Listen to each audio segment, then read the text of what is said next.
This is the Tom Bigby Tales. I'm your host, Shannon Evans. I write about a small town on the Tom Bigby River in northeast Mississippi called Columbus. And sometimes I write about the rest of the state.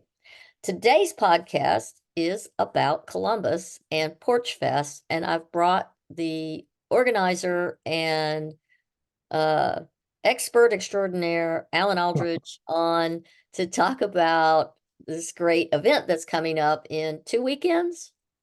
That's right, April 12th and 13th It's going at to be Munson awesome. Brothers. It's going to be awesome. So let's start. Yeah, so April 12th, 13th, it's a Friday and a Saturday. On Friday, we're going to start at 5.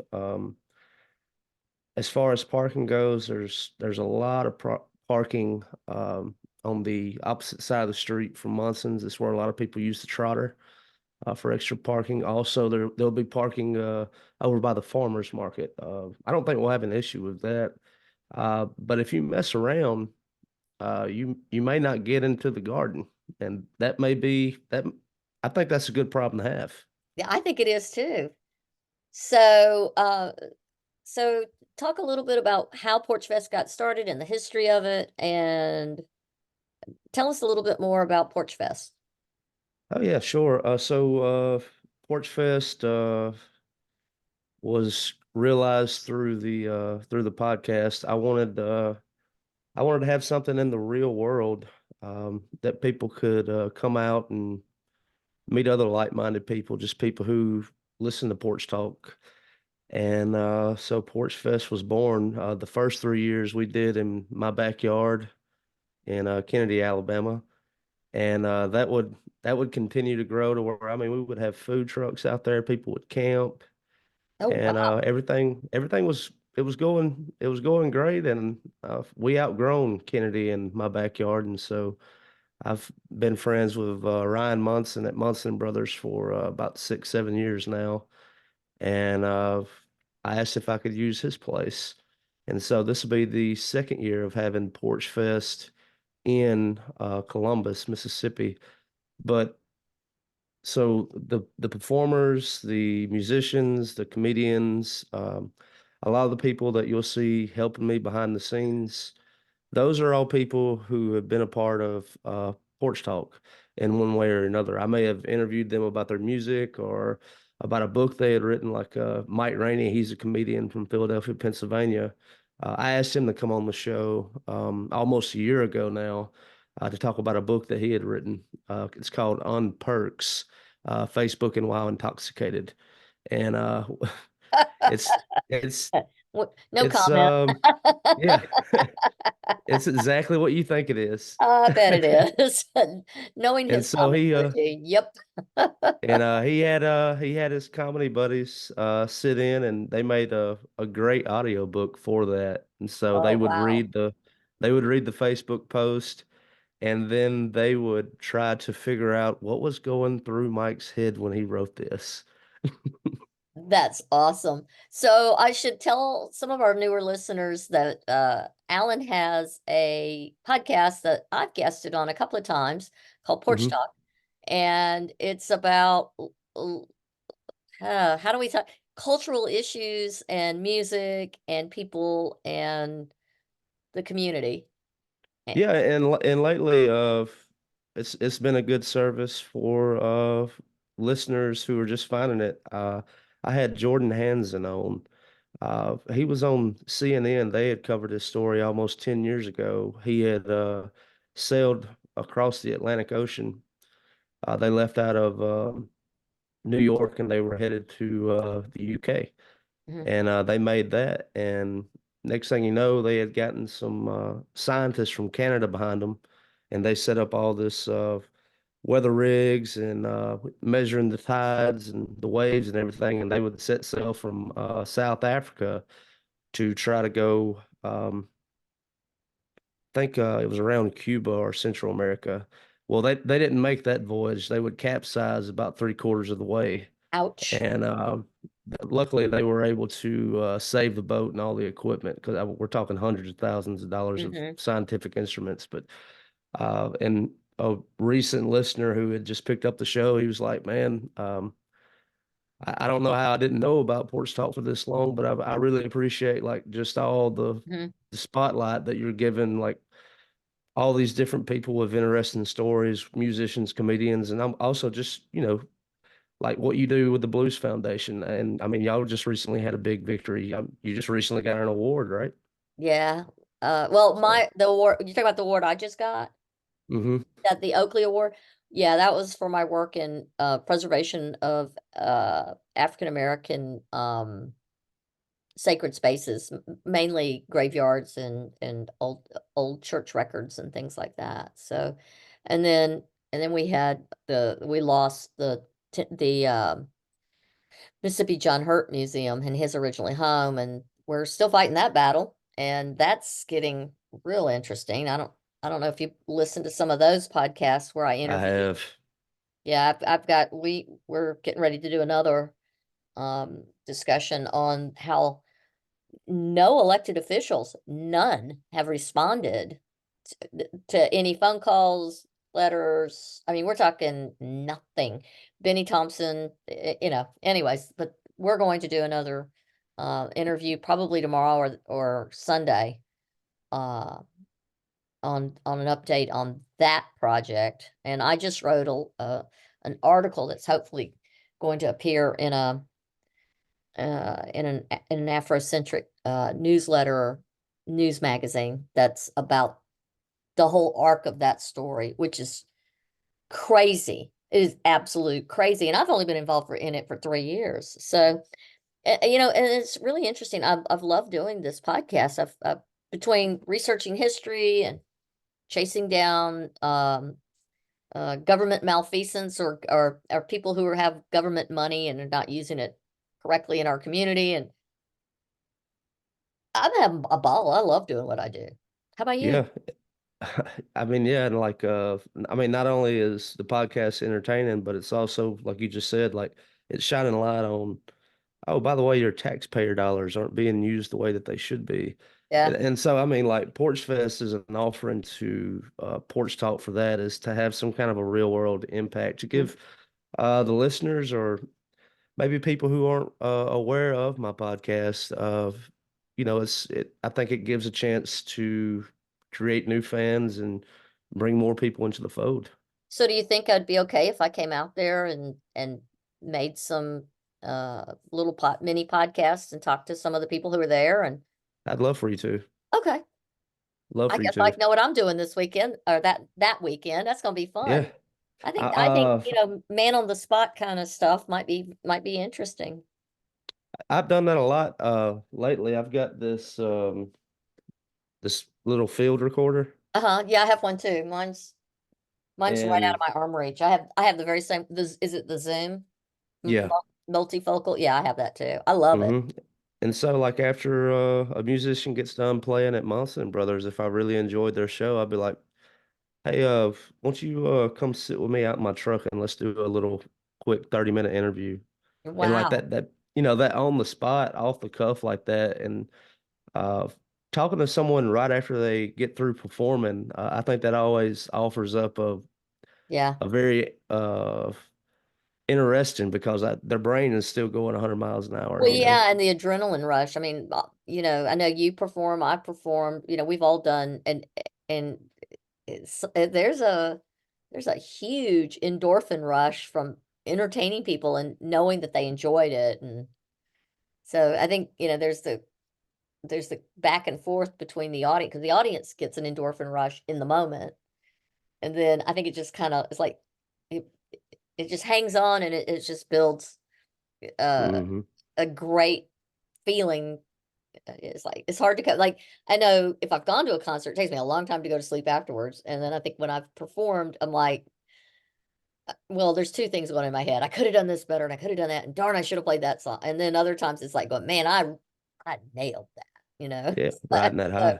yeah. So I love that. Or I can say, oh, so and so in the band really, they nailed it, and that was so awesome, and it was fun to be part of. And so, there's it's that give and take thing, and I love it. So, and doing this while it's solo to some extent. I mean, we do interviews, but we also I do research and then present stuff and read it as well as doing interviews.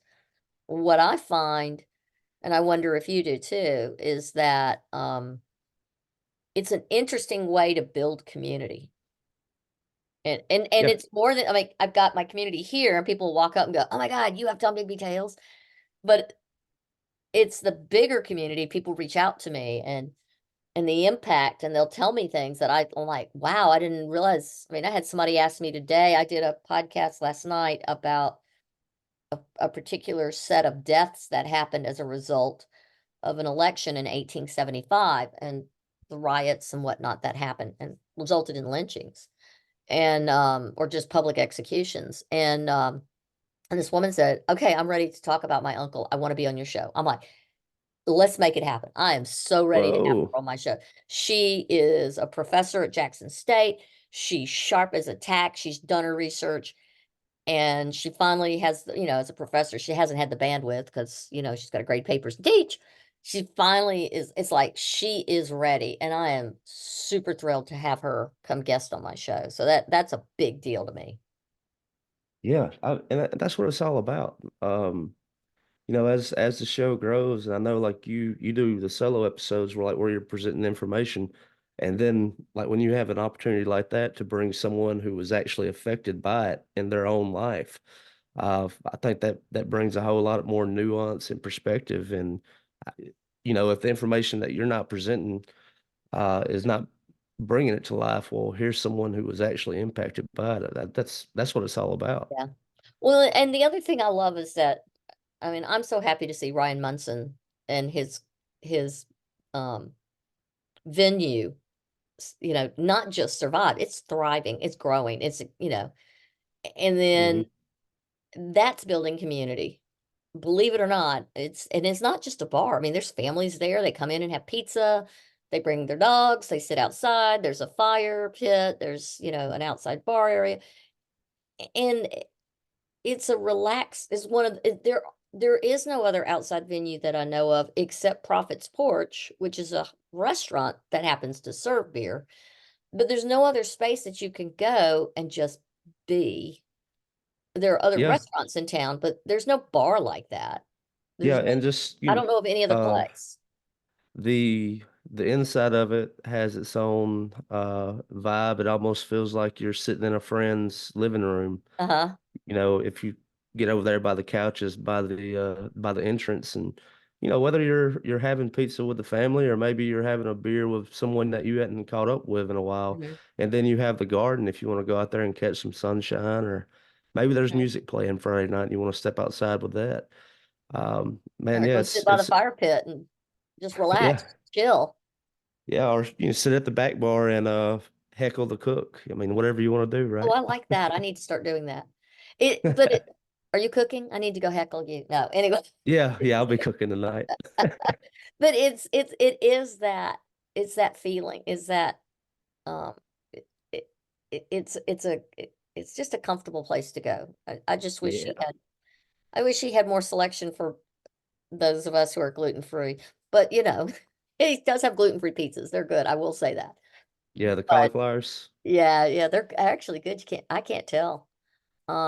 I guess I just don't have that good of a palate, but I can't tell the difference. They taste mighty darn good to me. Yeah. But it's mostly I want better ciders, but we are in Mississippi. That's all. Hey, we're getting there. There was Circle and Square is a brand new brewery that is finding a lot of success out of Oxford. And there are a lot more local breweries popping up all over the state. And I think we're going to begin to see More more ciders. ciders and a lot more of everything, Well, a I lot want more variety. they got to be really crisp. But I got spoiled living out in Washington State, and then Oh, I bet. yeah. But I mean, there were some out there that I was like, ugh.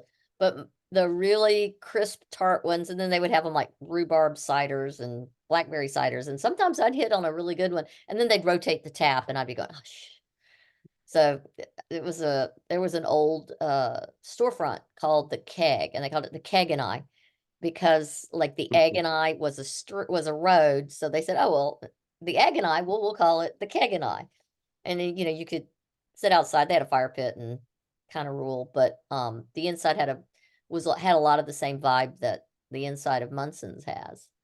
Um, Yeah. except that they had rotating taps on ciders. Oh, and they had nitros that my English spouse just finds fantastic. So, We just it was about a week or two ago and we could not keep them. We had ordered 2 cases of some nitros and it was like whoever was a fan of them must have smelled them because the day they came in, as they soon were as they got gone. cold, they were gone. This is probably my husband. Anyways, but yeah, they were all on tap in where we were in Seattle. And we weren't in Seattle. We were in a place called Port Townsend. But yeah, they come in with, new keg. So, anyways, but we really like what Ryan's doing, and he is very big about community. He's very big about giving back to the community. I mean, his Toast Fest, I can't wait for. Oh Toast. yeah. That's how did that start? Do you know the story? So yeah, Justin Cleaver, a friend of ours, was trying to sell his toaster for $15 on the Facebook Marketplace, Uh-huh. and it sat on there for months, and no one seemed to be interested. And so And Ryan Ryan was giving him started, crap. Ryan was giving him crap about it not selling too, which yeah. hmm and that went on for about a month, and then Ryan decides to start a GoFundMe, and so he was It's like, up to "Help like me!" $600 now. Right? And I'm in for I have to donate a jar of jelly. I mean we're in this now. And I got to bring gluten-free bread. And I think the new goal is probably going to be $1,500, and that's so funny to start a GoFundMe for $15. And now, like you said, Yeah. we're halfway to, instead of $15, we have the potential to raise $1,500, and And the all money's not going to the mm-mm, toaster owner. It's now going to the the the the homeless homeless coalition. coalition. Yeah. So it's turned into but it's just craziness like this. And I love this. This is I mean, I'm from a generation older than you. We won't talk about how old, but it's good to see that this generation of yours is doing fun shit like this. I mean, it's Yeah, just it's just craziness. And I it's love it's it. And it's fun to goofy and be it part like of. it's easy to give to. Yeah, it is. And it's great fun. So, I still want to do a turkey legs fundraiser down there. Have you ever heard of a turkey legs? I was telling I've Ron never done about it. that. So you go and you get pictures of yeah, let's say it's the leaders or it's the guys who work at Munson's. Let's just say it's the guys who work at Munson's and the girls. And you take pictures of their legs and you just only their calves, like knee to ankle. And then you Hmm. take that picture and you put it on a milk jug, a gallon milk jug. Okay, And then people vote with their money whose leg it is? whose leg that they like best. And then that ends up with people stuffing and there's all kinds of it becomes a competition. And then whoever wins is like turkey legs of the year. Their photo gets put in a frame and put on the wall somewhere. Oh, The that's right down our money alley. the money goes to, I got a bunch of these. I used to do these all the time. Because I'm crazy that way. And then the money goes to a charity of your choice. Whoever wins has picked what the charity is. Yeah, So okay. or you can split it between, or you can give it all to one. It doesn't matter. You do it as a fundraiser. I used to do it to set up money so that the the equivalent of the homeless coalition would have money to buy turkeys because they would get all this food donated and they needed to buy the meats to fill up the Thanksgiving baskets. And so they would take all that money and go buy turkeys. So, That's great. That's very yeah. oh, excuse me. Well, I have one That's, other that I think it's Ryan very Munson. similar to the toaster. And what's funny is like we're considering bringing our Toastmaster back from Yeah, Oktoberfest to come bless this toast for I us. think that's great. I also think you ought to get the new Episcopal priest to come over to bless the toast. He looks like That Harry would be Potter. good. Andrew looks Oh like yeah. Harry Potter. He is, and he would He's be got the game for scar. this. Yeah, he would be game for this. He would be so game for this. This is right up his alley, and he's young and fun, and he's very about community. His his wife's a W grad, so they're really excited about being here. But he would love that. They love going to Munson's. I'll have to tell him about it. See what he does. Like, Yeah, the yeah, you other get your Toastmaster and a priest to come down there. yeah, That's yeah, gold. bless this toast. Well, the and the Munsons go to St. Paul's, so they know the new priest. So maybe they Yeah. can get Andrew down there. The other thing that I've done that was fun, and this was I got hunters. We t we took we got the butt end of a deer and had it mounted, taxidermied. With it was the back legs and the tail flipped up in the bottom. And then we had the the head on the other side with with the rack. And then we had you had to it was like ring toss and then you had I mean it's kind of distasteful. We had a we had a bamboo skewer in the bottom of the deer and you had to so after you threw your ring you had to go put a lifesaver. You had to get the lifesaver off the skewer, off the butt, and you had to take it and then pass it to your partner, and then they had to throw it. And it was just it was ring toss, but it was just a sick sadistic version, and it raised a ton of money with a whole bunch of hunters and guy types that really were into this, and the money went to the VA. Oh, that's great. Yeah, so it was just but what was funny was all the bikers, local bikers who turned up and, because, we're guys and, we could do this. Hmm. And, There's a restaurant in Amory that took a deer butt, mounted it like what you're talking about, turned it upside down, then put googly eyes on it. And it looks like something from a horror film. Bennett. And like right when I walked in, I was just kind of looking at the art and seeing everything they had on the wall, and I saw that thing, and I was like, Uh, uh, I know what that is. And when the waitress came back over there, I was like, um, where did y'all find that mysterious creature on the wall? And she just started laughing. She's like, you know what that is, don't you? And I was like, it's a deer butt. And she's like, yeah. She said, I can't tell you how many people come in here and it's their first time and they comment on it. I was like, yeah, I mean, look at it. It catches the Deer eye. behinds. But it's just fun. It just, anyways, I have weird games that I've dreamt up over the years and used for fundraisers, and it's always highly successful. Yeah. So I would like to tell on Friday night, and just like while we're talking about craft beer, that is predominantly what Munson serves. Mhm. Uh we're letting Good Craft, People not Brewing. crack. That's it. Yeah, yeah, yeah.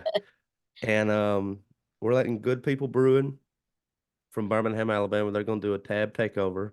Oh, So really? I they'll be love taking them. over the back bar, and Uh-huh. so they'll be serving all their brew over Friday and Saturday. Oh, On good. Friday, we will be opening up our full menu, so you can order pizza, salad, wings. But on Saturday, we're probably going to do something like pizza by the slice because the street's going to be shut down, and we should have 3 to 4 food trucks out there, so you can Okay, so have a there will variety. be food trucks. Do you know which ones are Mhm. coming? I have got to Is the talk to taco truck Salem on coming? that. Hmm? Is the taco truck coming? We have reached out to Taco Amigo. I hope so. Yes. Hmm. I That's love them. that was the first one that I asked for. I was like, Ah, everybody in Columbus loves that food truck, their you know. barbacoa is so good. Hmm. It's great. It And is. so Friday night, it's fairly light. Both days are kind of Birmingham heavy. Good People Brewing is out of Uh-huh. Birmingham. I love that music scene. I think they have a lot of great songwriters. So on Friday night, we have Ham Bagby, Breeley, uh, and they'll do their own set, and then Ham is going to sit in with Breeley. Uh, you have Jody Ross out of Louisville, Mississippi, a little local flair. John Keys out of Manatee, which is just outside of Tupelo. There's no one quite like John Keys. He went and did it was a poetry reading around Ole Miss, and a representative of Fat Possum just happened to be there. Mhm. And Possum John record. Keys, yeah, and what John Keys did was he handed a piece of paper out that had all his original songs on it, and he said, "Pass that piece of paper around, and if a song catches your eye, I'll play it." And that's how he did his set. He just let people call out which of his songs that he wanted to hear. And when he got finished playing his set, he was offered a record deal Oh, from Fat wow. Possum. So what kind of music does he play? It is really hard for me to Indie, describe. isn't it? Hmm? It's indie. What would you It's call very it? Indie? indie, folky, kind of like I would say think like Shovel and Rope, like a one man band. Like His voice reminds me a lot of John Prine when Prine was young. I yeah, mean, and he's got the delivery and I mean anyways, and some of his lyrics remind me of Richard Thompson. yeah, So, he's a very good lyricist. yeah, really He's good got a way of poetic. mhm, very. And so I'm very happy to have him come back. He's played every Porch Fest except one, I think. The first Uh-huh. one he wasn't there for. Then the Stiff Tones. Oh, They're out of fun. Chicago. Yeah. They travel. It's a man and wife and their dogs, and they travel the country in a hearse. In a hearse. That's their tour bus. Oh, I can't wait to get photos of that. Yeah, and That'll make a if you get a crazy video. chance, please interview those guys. They are such a huge, and they are always so gracious and a lot of fun. Oh, cool. So they were a big reason why Porch Fest was kind of invented. We met through NPR Tiny Desk concert contest series. And that particular year, everyone who entered, if you had a Facebook, you were thrown into this private Facebook group. And I had just started Porch Talk at that time. And I reached out into the group and I said, "Hey, my name is Alan Aldridge, and I host this creative podcast called Porch Talk. If any of y'all would like a little more exposure for your music, I'd like for you to come on my show, tell your story, and then we'll share your song. And, maybe, Uh-huh. you'll make some new fans this way." And the Stiff Tones took me up on that, and we became friends after their first time on the show. Oh, wow. And Rachel, she had wrote me one day, and she's like, enough of all this internet stuff. We want to meet in person. We'd like to come to. At that time, I was still living in Alabama, and they was like, we want to meet, and could we come play your house? Because we know that you do house shows. I was like, yeah, yeah, that'll be good. That'll be great. Wow. And I thought about it, and I was like, I'd like to do you one better. Uh, yes, you'll play for us, but I want to invite my musician friends, and we'll treat my back porch like it's a stage, and we'll play for each other. And I'll invite uh, friends, and we'll go buy a bunch of crawfish, and we'll have a big bowl. We'll all eat, and we'll just play music for each other until we get too tired. We can't stand it. And that was how Porch Fest was truly born right Oh, there. wow. How fun. Hmm. And so the Stiff Tones, they'll be playing Friday and Saturday. Friday night, the evening will end with Do Rag and the Deer Tag with Mike Rainey, and that'll be a live comedy podcast. And these guys are so funny. And what time is that? What time That'll roughly? What pro time does it that'll end? they'll probably go on around 10:30 or 11. So Okay. Friday night will probably end around midnight, if I Okay. had to guess. Okay. So we will not be rolling the streets up in Columbus at 10 No, on no, a no, no, no. on Friday. No. So, how many acts are on Friday? So you have one, two, three, four, five, uh, counting the comedian, six, and I have one surprise that I haven't told anybody about yet. Okay. So So that starts it'll at be seven. 5 on Friday. Okay. Hmm. 5 to midnight. Okay, then Hmm. Saturday rolls in. Yeah, and we ain't holding back on that. I got Garrett Oswald from Eupora. Uh, This is for people who like 90s country. Like if you go back with your boot uh scooting. boot scooting boogie and yeah, Yep. and all that. I mean, that is Garrett Oswald, and he does a great job with it. Katie Burkhart, she's coming down from Kentucky. She'll be playing for us. I asked if she was going to do her electric stuff or her acoustic. And all she wrote back and told me was, I just went and bought some more gear today, and I guess you'll just have to see. So, Maybe she's bringing a banjo and then we're all in trouble. yeah, who knows? Um, Fire Camino, that is that's it's rock and roll. It's a one-man band, and he is very rock and roll, and I am putting him on the inside stage to prevent him from losing himself in the music. So on Saturday, we'll be running two stages. You'll have the inside stage. This is more for the singer-songwriter. I think giving them a little bit more of an intimate room for people to connect with their lyrics and what they're doing. So on the inside stage, you'll have Fire Camino, uh, Jason Humphreys, Shannon Wayne Waits, and I put Drew Young from Hattiesburg. Huh. He'll be closing out the inside stage, but I imagine Drew is probably going to play on the outside stage as well. Also, I've got Hunting Boy and Boots, local favorites from Starkville, Mississippi. Mhm. Um, Taylor Hollinsworth, Shake It Like a Caveman, Groove Johnson, Cam Lewis, Barney Wells, and Tyler Tisdale. And then to finish off the evening, each of the four comedians will do a 15-minute set. Oh, cool. So this is really a very varied set of music Mhm. and music experience. Yeah, and I hope that years gone by we would invite an artist out and they would set their canvas up and paint whatever is happening on stage. I'm hoping that we find somebody to do that for us this year. Also, the street will be shut down on Saturday, so all our artists and artisans, crafts, they'll all be set up with their booths selling their wares. And so I mean it's a true music, arts, and comedy festival. Oh, this is great. This is great. Well, I know you got a lot more that you have to just keep doing to get ready for this. I'm sure you're not ready completely.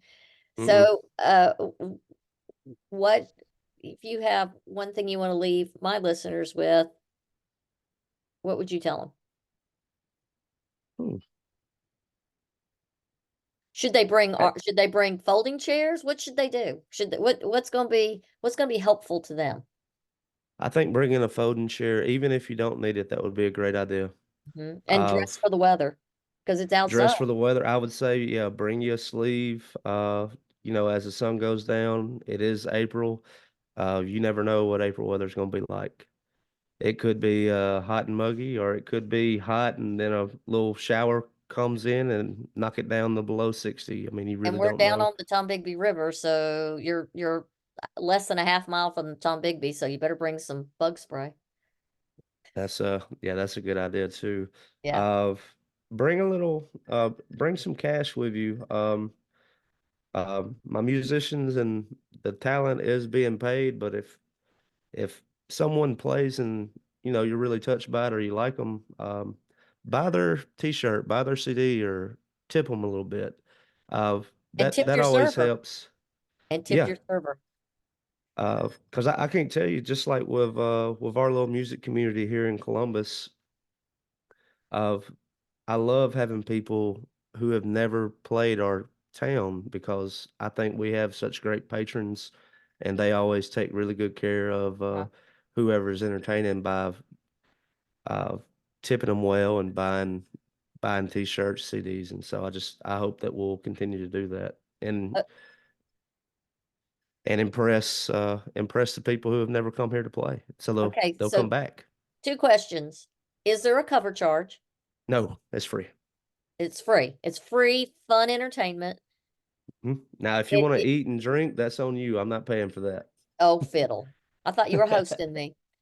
Okay, and then Friday starts at 5 to midnight and Saturday hmm starts at what time?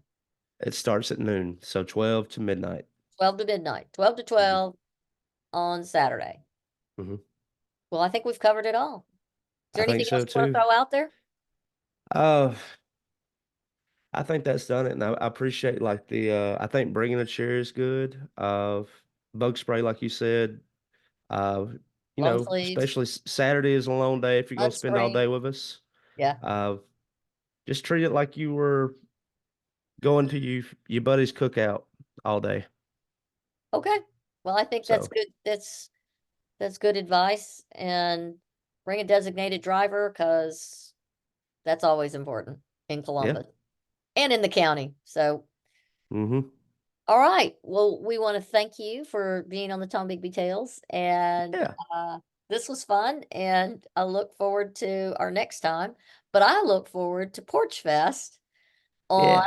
April 12th and 13th. April 12th and 13th. That's right. That's it. I think Thank you, that's perfect. Shannon. Thank you. Have a good one.